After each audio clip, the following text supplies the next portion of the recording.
This is where your design starts to feel like something you'd see in a high-end portfolio. Today, how to create cinematic frame compositions. Open Canva and create a 1080 by 1350 vertical canvas.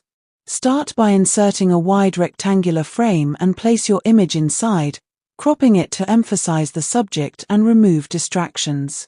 Now add a second smaller frame slightly off to the side to build narrative balance. Duplicate the main frame, enlarge it slightly, and place it behind with reduced opacity to create cinematic depth. Select the background and apply a dark gradient or moody tone for atmosphere. Add subtle blur overlays and shadow effects to enhance the film.